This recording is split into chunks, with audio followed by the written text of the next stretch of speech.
Assalamualaikum warahmatullahi wabarakatuh. Kasugri para wargi hapuntenna simkuring neme tiasa ngupload cerita deui dina judul Si Denok Wanuja Sakti dina bagian anu ka-22 na.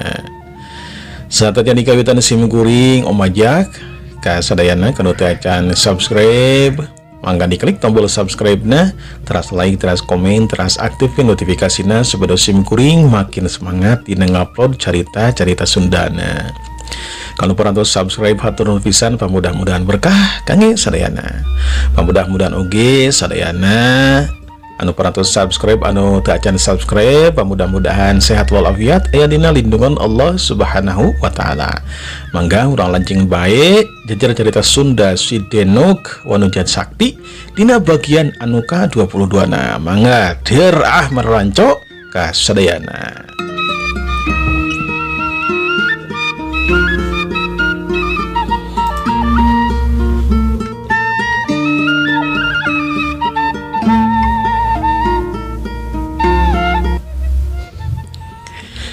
Dina kayan kitu hate Irwan tegenah rasa ciga-ciga bakal aya jalma anu datang kadinya nyeun kaributan. Irwan harita teh meremkeun socana susuganan we bisa ningali ka eta jalma. Kolepat katingali jelas ku Irwan eta jirim teh nini bukna ngarumbai bodas pikasieun. Kulantaran Irwan teh meremkeun socana pok Si Denok harita teh tumaros. Naon Kang, bangun anu ruas gitu? Teu ayeuna naon Ning. Sok Ning mah bobowe. Dikitukeun ku Irwan teh Si Denok nurut we terus meuremkeun socana ku herwe sare tibra na keranan. Kawan tu Si Denok teh cape parantos tarung ngalawanan 16 jalma. Keur kitu kolepat aya nini asup ka bumi jenal. Panto imah hari teh ngadadak muka ku sorangan. Saup eta nini teh ngabelesat ka tengah bumi. Lengan katohu eta nini teh langsung nyeruk harita teh bade nyandak Si Denok anu nuju sare tibra. Yenal Hanifah sareng Masaro colohok mata simeteun. Sok sanajan ngan saukur kacaangan ku cempor sidik pisan eta cirim teh nini anu geus cetok kuis. Sing mana horeng kaum dangu eta nini teh Nini Asmara. Pareje ngajumpalikeun badana Irwan harita teh nyajek dadana Nini Asmara. Heuk juralit cedak kolewe gebru korejat. Eta Nini Asmara teh urang deui. Masaro sareng Hanifah mah harita kene oge langsung ngakubrak pingsan alatan banget ku sieun. Siat Nini Asmara harita teh maju narajang, siat gila geblos Irwan ngakiwal. Siat keduk das Irwan nakisan serangan Nini Asmara. Irwan sadar mun tarung di jero bumi geus pasti bakal ngaruksak banda anu aya di jero bumi. Irwan ngarangsek nyerang sangka Nini Asmara kaluar teh jero bumi. Heuk perap Irwan anu buleud ngadius kana dada Nini Asmara. Nini Asmara rikat ngagiwar gila gablos. Siat suku Irwan ngarengkas dua suku Nini Asmara. Heuk berat gebru kedabet mebet harita teh kana papan. Sakilat Irwan nyekelan dengan Nini Asmara terus digusur dibawa ka beruan. Kalawang we dipelangkeun dibabetkeun.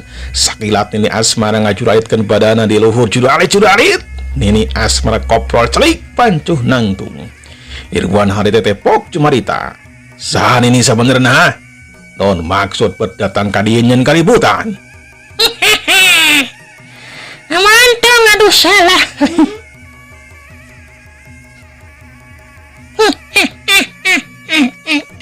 Mantong hayangnya hasangaran aing sia. Ya, Bulesap Nini Asmara nyerang gunakeun sapasang leungeunna. Kukur ramo leungeun ayeuna mah jadi manjangan. Siat. Gila Irwan harita teh nyingkan panerajang Nini Asmara. Gila geblos blos. Siap Irwan najong kana suku Nini Asmara. Hiu geruk das koleweng. Nini Asmara doyong ka hareup. Irwan teu bican kasempatan anu hade. Hiuk pereupna harita nyalamar kana pundukna Nini Asmara. Hiuk jeblot kubrak Nini Asmara harita rubuh. Kuningang harita teh hudang deui. Porno Nini Asmara neuteup ka Irwan. Nini Asmara kakara sadar yen Irwan teh kasep. Sarengeh Nini Asmara teh seuri bibir Nini Asmara kunyam-kunyam mapatkeun jampe pamakena. Sabarana mapatkeun jampe pamakena panon Irwan panon Nini Asmara jadi hurung beureum. Irwan neutup kana panon Nini Asmara. Ter ngageuleuh ternambus kana hatena. Titingalian Irwan jadi robah Nini Asmara anu asalna wajahna kemong karedut ayeuna mah ngajang elek jadi wanu jagelis rupa. Bok Nini Asmara anu asalna bodas robah jadi hideung panjang tur lempeng. Dina kayan kitu Nini Asmara ngagupayan ka Irwan sangkan ngadeuketan. Siap aya temaga anu rosah nyedot kana badan Irwan kalayang. Irwan harita ngalayang ngadeketan Nini Asmara. Sok senajan kitu Irwan masih kene aya kasadaran. Sok senajan seeutik hiup beureum Nini Asmara harita nyalabar kana dada Irwan. Jebrot kolewe kedabut Irwan harita rubuh. Tapi aneh Irwan henteu ambak ditanggal ku Nini Asmara teh. Irwan henteu buru-buru nangtong tapi diuk we ciga jalma anu linglung. Sadar kana eta kejadian cedal ngagorowok sangkan Irwan sadar. Yang Irwan sadar jang. Istighfar jang, nyebut Nabi Allah jang Irwan sadar jang. Surah channel kadang jelas ku Irwan istighfar jeung babacaan anu sejen sangkan bisa keluar tina ilmu panglinglungan Nini Asmara. Tetela hese kacida titinggalin Irwan teh masih kene tetep we Nini Asmara ngajang elek jadi wanojo anu geus lupa. Nini Asmara leumpang ngadeukeutan Irwan oge harita teh nangtung. Sanges deket jeung Irwan ragamang leungeun katon Nini Asmara teh nyabak sidahna Irwan. Gap. Tar harita ngakeleter. Nini Asmara boga maksud dek nyedot kekuatan Irwan anu luar biasa hebat. Ningali kayan kitu cenah langsung loncat nyerang ka Nini Asmara. Hiuk dua dengan cenah hate ngadius kana carehamna Nini Asmara. Hiuk jebrot celabet. Daya dag harita Nini Asmara teh keblak kenca. Jenal nyusul tepus ku tajongan anu cepat. Hiuk keduk deas. Nini Asmara nakisan kena serangan jenal. Saat Nini Asmara neuteub kana soca jenal oge sarua neuteub. Hari teh kejadian saterus nama anu karandapan ku Irwan teh karandapan oge ku jenal. Kulantaran cedal mah henteu boga kekuatan seperti Irwan, langsung we henteu sadar sapiduna. Nini Asmara ngajeng elek jadi manoja anu gelis rupa. Jenal ngaradak bogoh ka eta manoja. Nini Asmara nunjuk ke Irwan sangkan cenah ngalawanan Irwan. Kakang, lawanan eta jalma Kang, sakalian paehan Kang. Margi parantos ngaraheutkeun manah abdi Kang. Paehan eta jalma teh Kang. Jenal harita leumpang ngadegetan Irwan anu masih kene pancu nangtung, masih kene bingung karena eta kejadian. Asa-asa ngimpi tapi rajin asa nyata. Heuk jenal mutarkeun padana bade jeung ngajejeg kana sirah Irwan. Heuk cedak juralit kedabut Irwan harita teh nangkara. Juralit jenal harita koprol dina waktu mutarkeun badana jenal harita nyiapkeun sukuna mindok kana dada Irwan. Heuk jabot Irwan harita calawak bakat tingku naon bakat tingku nyeri harita dijejeg dadana. Dina kan kitu ingetan Irwan berai-berayan. Ingat sakapeung les deui teu inget deui. Dina kayan kitu Nini Asmara langsung asup ka pemina channel langsung meruk ke tengah bumi. Siap dua lengan Nini Asmara dek mangkus si Denok. Tapi Nini Asmara ngaranjuk kaget. Naon anu jadi sababna? Sabab badan si Denok teh kacida panasna. Nini Asmara ngalesotkeun dua leungeunna. Nini Asmara ningali kana dua dampal leungeunna tetela jadi beureum. Jiga anu nyabak seuneu bae. Ragadak Nini Asmara ngawateuk ajianana. Nini Asmara harita ngaragamang dek ngekelan leungeun si Denok. Kolepat harita aya peureup ngabelasat. Hiuk cedak nengal pisan dina wajah Nini Asmara. Wajah Nini Asmara anu kemong teh gemek hideung. Nini Asmara jadi bingung kudu kumaha mawa si Denok lamun kitu wae mah. Keur kitu tong bengong Nini Asmara kira tinggalkeun imah kula. Mun tetep cicing kitu hampura kula anu bakal ngusir anjeun sabab geus nyieun kaributan di dieu. Gabag Nini Asmara harita ngarenjag dina kayaan si Denok peureum bade jeung nyarita jeung apaleun kana ngaran manehanana. Kulantaran Nini Asmara cicing ngahulang kolepat si Denok harita teh ngacecek dadan ini asmara kudua sukuna dibarengkeun. Heuk jebrot kalayang. Nini asmara ngacengkang nembus kana kaca bumina jenal. Aneh kaca anu kaliwatan ku nini asmara teh henteu peupeus. Gedabeut nini asmara harita teh mebet kana taneuh. Gejlok getih kimpal keluar tina bahamna. Irwan anu teu tatali ditenggelan ku jenal ngadadak sadar nya kitu deui jenal oge sadar dina pada harita. Jenal rewas kacida sabab beungeutna Irwan teh jam momom ditenggelan ku manehanana. Warajat Irwan hudang terus nangtung. Jenal can ngarti kana naon-naon anu kajadian dina waktu harita. Irwan ayeuna mah parantos sadar sapinuhna ningali nini asmara rubuh curelat Irwan teh nyambeurkeun.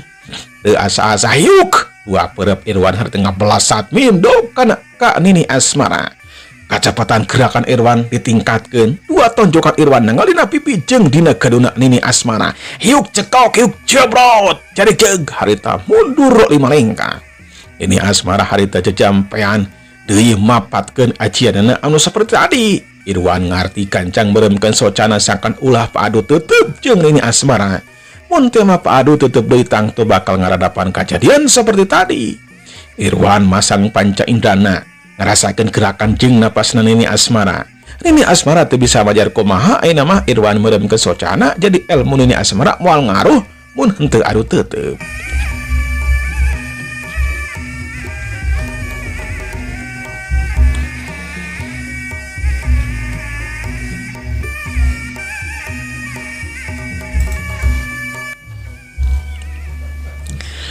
Ragadakeun ini asmara ngagunakeun jurus simpenan ini asmara harita teh mukakeun bahamna. Lel harita teh ngelel, letah ini asmara ngadadak jadi mancangan. Siat seruk, letah ini asmara dek melit tangtungan Irwan. Irwan bisa ngerasakeun karena gerakan ini asmara Irwan tetep pancuh tengah kiwar. Ragadak Irwan ngawatek acian pukulan geni. Siat sat harita kena Irwan dibelit ku letahna nini asmara. Koceak nini asmara harita teh ngajerit sabab letahna jadi panas karirab ku acian Irwan. Sakilat sakilat harita teh nini asmara medol letahna. Siap gap ku Irwan harita teh tungtung letah nini asmara dia tewak terus dicentok ka deketeun manehanana. Kalayang nini asmara harita ngalayang katariku tenaga lapisna Irwan. Hiuk dipapak ku suku Irwan anu lempengnya yang dina dada nini asmara.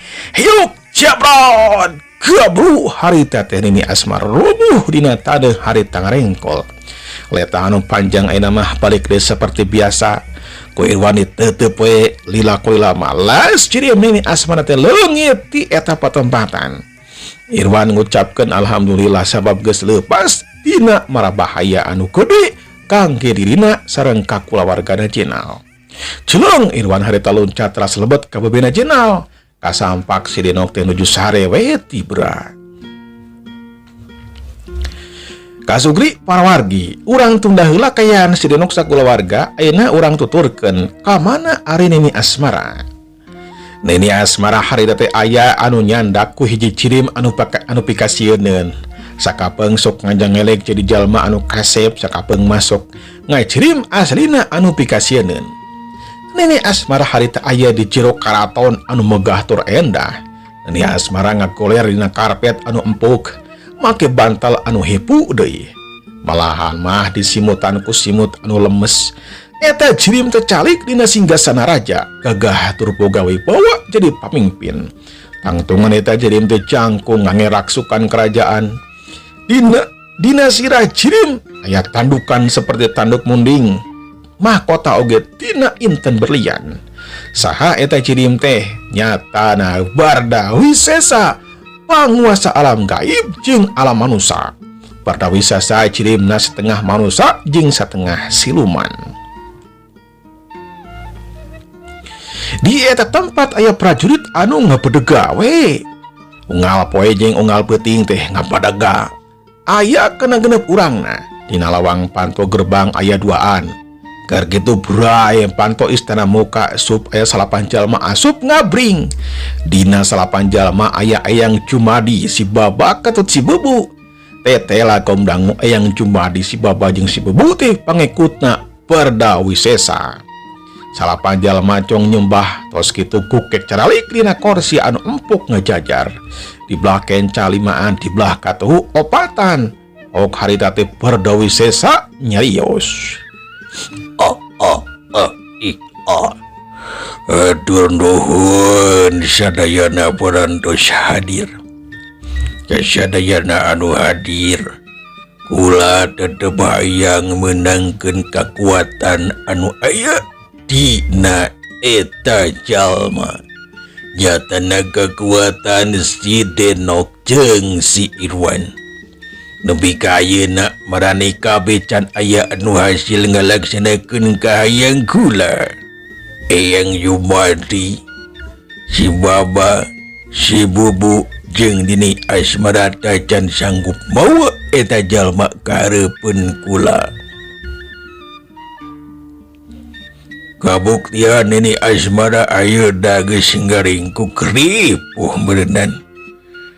Dakulantaran kitu aranjeun kabeh kudu babarengan newak eta jalma. Ulah susurangan anda pasti moal kuat ngalawananana. Sararea unggek tandani ngarti. Sabener nama jalma anu mibanda kekuatan anu hebat entengan si Denok jeung si Irwan unggul. Aya jalma sejen jatana si Abel. Sok saha anu sanggup mawa si Abel ka dieu. Sararea silit tetep cung harita teh aya anu nangtung. Ame cuma ditacong nyembah heula. Kula sanggup raja. Dina waktu ayeuna kula siap ngalaksanakeun titah salira. Cung geram yang kaditu. Harita kene si Rodi si bayangan setan kaluar ti istana. Dah ayeuna kula mere kesempatan ka Andika Jumadi. Baba jeung Andika Bubu bawa si Denok jeung si Irwan ka dieu. Gan lamun henteu mampu bawa si Denok jeung si Irwan ka dieu, wayahna ku kula ditibanan hukuman.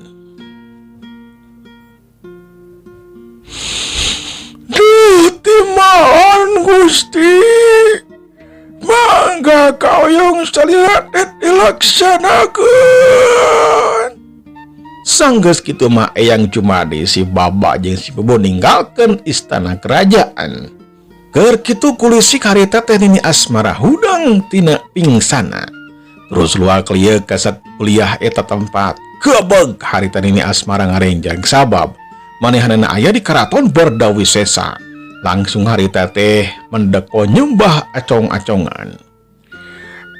Nini Asmara jeung Andika ini teh bawa si Denok jeung si Irwan ka dieu. Kula dek maklan senjata anu sakti. Parasat harita teh dina dampal panangan Bardawi Sesa aya cahaya. Terus ngejeng enek jadi pedang emas. Panjangna eta pedang teh 1,5 meter. Merahna ukiran naga. Nini Asmara kacida bungangan pisan. Nini Asmara maju barjeng ngesod. Maklum ari karaja mah kudu sopan. Gap eta pedang tadi tampanan ku dua leungeun Nini Asmara. Sere anu hadir nyaksian kana eta kejadian. Ogoh we saha anu teu hayang dibere senjata anu sakti ku Gusti Maharaja Bardawi Sesa. Mamang Jayapati, Kula nuwun Gusti. Mamang Candi, kaula nuwun Gusti. Mangga kita srira kusim kuring pasti bakal dilaksanakeun. Awaskeun si Jumadi jeung si Nini Asmara bisi kasoran gancang tulungan. Jayapati sareng si Cendil langsung we tatih teras cong nyembah leos indi tinggalkeun kerajaan. Kasugri para wargi, urang tunda heula kerajaan Bardawi Sesa, ayeuna urang tuturkeun lalampahan si Rodi si bayangan setan. Mangsa alam harita teh tengah peuting, surah cicir cari cangkas mapaesan alam harita, surah bangkong cing borokododod patembalan cing pada baturna, surah ajag cing kelawung mata kegurayeun. Bere hari tete aya cirim jujurelatan tetela si Rodi si bayangan setan. Kulantaran lompat na gancang pegowe teret tapi kanu dituju. Jurelat kalayang celik pancu nangtung dina susunan imah si Joko. Si Rodi hari tete ruat ranet kasakuliah eta tempat bisi aya jalma sejen anu ngawaskeun ka manehanana. Tetela aman. Kalayang curali celik pancu nangtung di beruat imah Joko. Hup, curelat. Si Rodi hari tete dek asup ka imah Joko. Heuk, sedak. Si Rodi asa nembrag karang. Kalayang curalit. Badan si Rodi mental ka tukang. Kargeus sieut aya batu ngablesat kana sirah si Rodi. Hilek si Rodi harita nyandengkeun badanna ka tukang. Kablos sendegeuna. Budug eta batu teh keuna kana tangkal jambu. Si Rodi luak lieu neangan cirim anu geus ngaganggu kana pamaksudanana. Tetela teu aya sasaha di tempat eta teh. Puguh heran keur si Rodi mah. Raga teu ngawatek acianana, las cirim si Rodi ngaleungit. Katingalina ngan saukur haseup ipis. Sieut eta haseup ipis teh nyorowok kena liang kunci panto imah si Joko. Sop ka tengah imah terus muru ka kamar si Abel. Calagedag cirim si Rodi teh jadi jalma deui. Geup si Abel teh diceklan terus dipangku. Pas deui cirim si Rodi teh jadi haseup ipis terus kaluar tina sela-sela bilik imahna Joko. Balesap ini tinggalkeun eta patempatan. Waktosna kaum dangu, insyaallah dinten enjing urang teraskeun dina bagian anu ka-23. Semangga kasadayana berjeng kantun. Wassalamualaikum warahmatullahi wabarakatuh.